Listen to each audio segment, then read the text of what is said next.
vaccine. Do we take it or not? And what we need to know, you know. Now, before I will bring the guest in, first of all, I need to tell you a little bit about the guest. Now, his name is Dr. Aluya. He's a medical advocate who is trained in both pediatric and internal medicine. He's a medical doctor with extensive broad-based training, clinical expertise in over three. I'm not quite sure that research would have been carried out. What percentage of Black or ethnic minority were in the research of this vaccine, and how do we know it is good for us before we go take it? Well, I'll tell you this, and I'll answer this question this way. Yeah.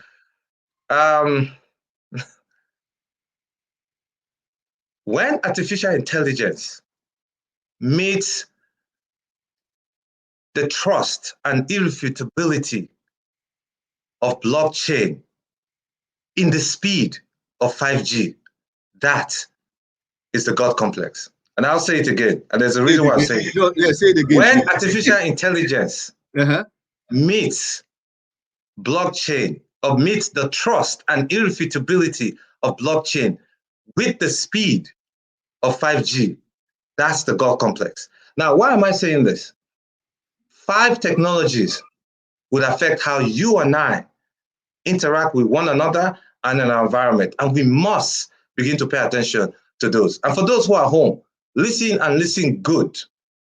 Those 5 technologies are: 1, artificial intelligence; 2, 5G; 3, blockchain technology; 4, cryptocurrency that comes out of blockchain; 5 is the mRNA technology that we're going to talk about today. So those 5 things will affect how you and I will interact with one another and how we interact with our environment. And we must know that as Black people. Coming with your question when you said that, and I'm saying, and I'll be very frank, I said we're going to talk like we're in the kitchen today. Look, for those who are in the religious environment and the complex, look, these are things you yourself as pastors or imam or prophets or whoever you are, you must go and learn and study these 5 things. Because if you don't, you'll be doing your family, your congregation a huge disservice, big time. Because the technology is fast coming and it's going to change our lives so quickly. I mean, 5G, they're going to talk about that. They're still working. People are beginning to work on 6G already. But that will not come in the next maybe 20 to 30 years. There are people working on that already to create a 6G. But, you see what's happening with the world, China and Russia and US trying to fight who control 5G and all that. There's a reason for that. Now, the question is this: what are we as Black people doing about it? What are we doing? What are we watching? Are we just sitting there and playing, in a very common Nigerian say, tumbo or so? Or are we joking about this? I'm being frank. You understand? When people are sitting down, I mean, look at UAE sitting down together and thinking and taking, stuff to space, looking out towards Mars and other things, being led by women. Look at what the UAE did. A small country led by women, and then we're sitting down repressing our women in our communities. Are you kidding me? And we have the brightest minds and the youngest population of Earth, and all the is just wasting away, fighting with strife and ethnicity and religion and all that nonsense. At this stage, I mean, come on. And we sit down here hoping to provide and say we want the liberty that we truly want. So again, coming to this, I'm going a little bit of tangential there, but that brings out the question of what you just said. How many of us are in this study? And I'll tell you what we did here in the state of New Jersey. I think it was in September, where my great friend, Honorable and very present Adekoya, we came together and we talked about the reason why we need to put something together to get our community informed about this, because we knew that the Moderna research was going on. It was actually going on at my university, and we knew that. And we knew some people who were doing it, who was working on it. So what did we do? We said, you know what? For us, we know that it's going to come. I knew it was going to come to a point where they'll be giving these shots to us. And I was using all the medicines that we take, from antibiotics to all those, high profile meds, how many of us were present in those researches? If you look, usually less than 1%. I mean, Black people across the globe. So, and I knew this was what was happening. So I said, you know what? Let's come together. Let's ask those guys who are doing research right now on the Moderna. Let them come tell us how many of us Black are in that research. Where did they get them from? How did they get them?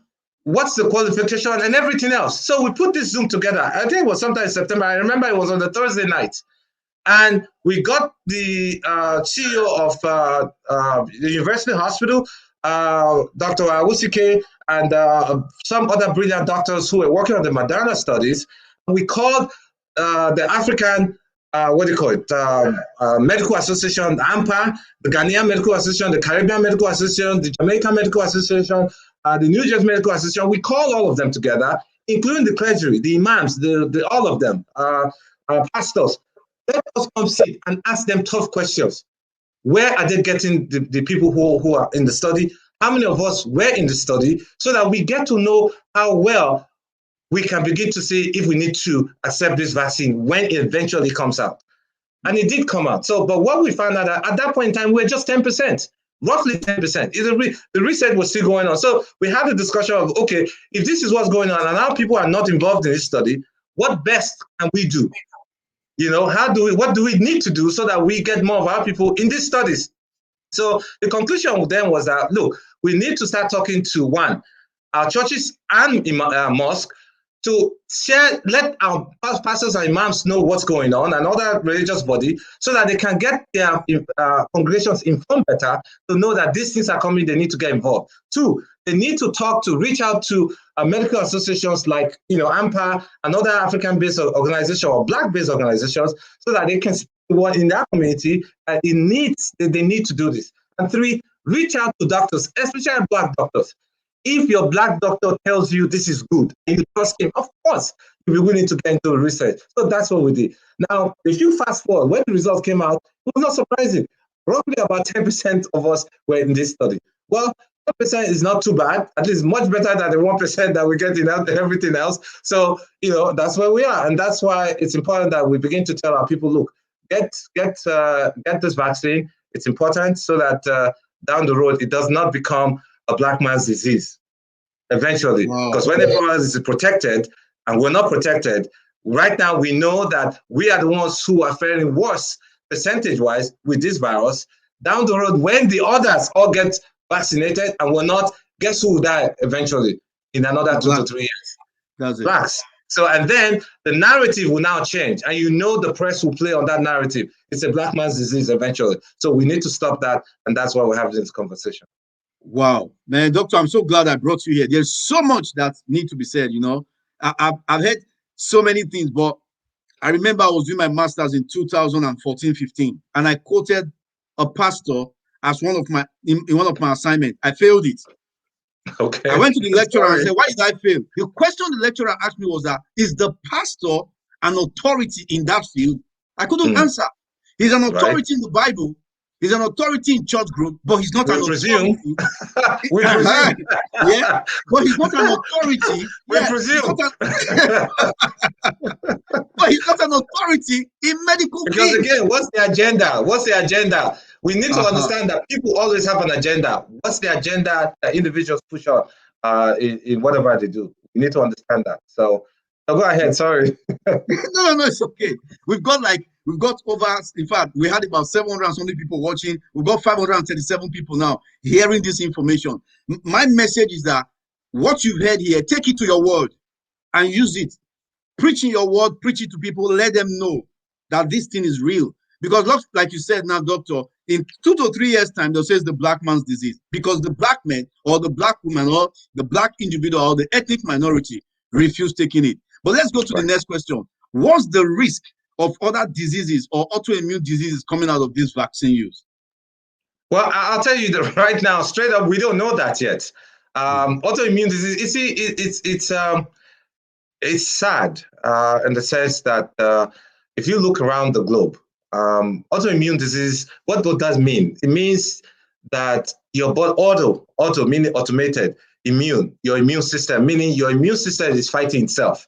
So what really that means is if you have a trigger and the trigger comes out, of course, your immune systems are like, you say the police, you call the police on, and then, the body cannot fight the thing completely. Then you call the National Guard, like we have here. That's the second stage. In Nigeria, they call it the mobile police, Yeah. when they go and get stuff, and the immune system is still there. And the mobile police don't come out so quickly. The police come out quickly. Mobile police or the National Guard comes in, so much with a huge much effort.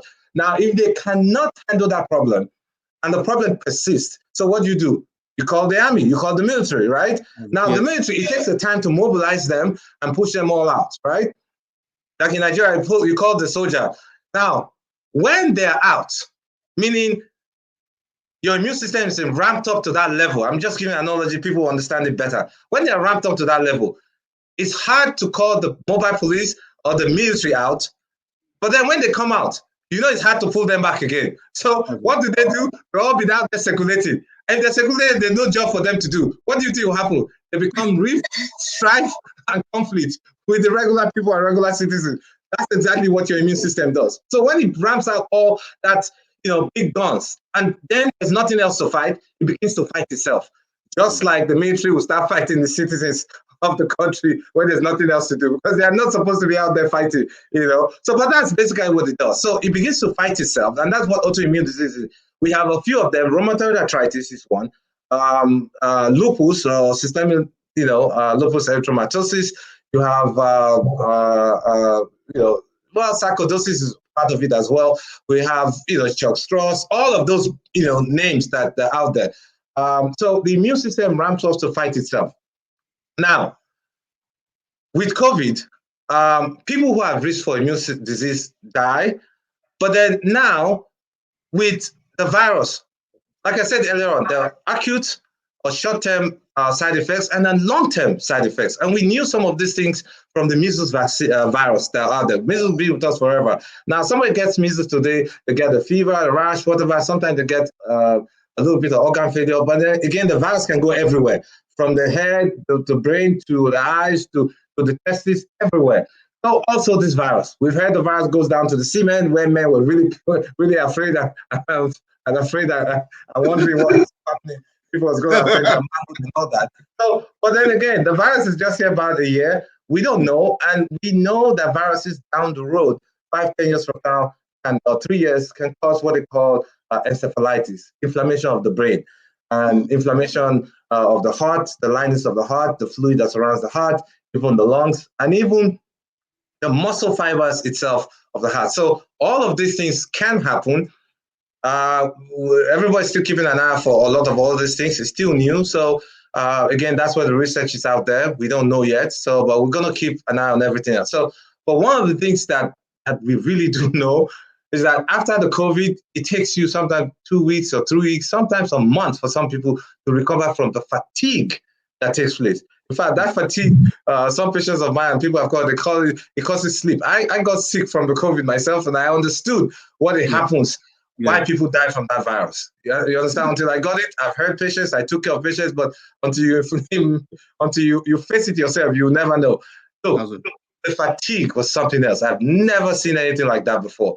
And some people, I call it the sleep of death. And that's why people who died from COVID at home, a lot of them died alone because there was nobody to help them, keep them hydrated, keep them, feed them and, help them out with stuff. So I used to tell people, please, if you have the COVID and you have a family member who lives alone and has COVID, please reach out to them. If you can, try and ensure that they get fed and, get hydrated. So to your question, we don't know that yet. Hopefully we'll stick an eye out and make sure it doesn't. Man, when I had COVID in December, my wife knew something was wrong because I'll sleep so long, that's for hours. When I wake up, I'll feed, I want to sleep again. Then when I was not recovering, I could sleep for like 4 or 5 hours. I'm a very active person. I did a video on that. Yeah, so anybody can watch it. No, but I was always eating. I'll wake up in the morning, make sure I brush, have my shower, make sure someone is always with me. Very bad. So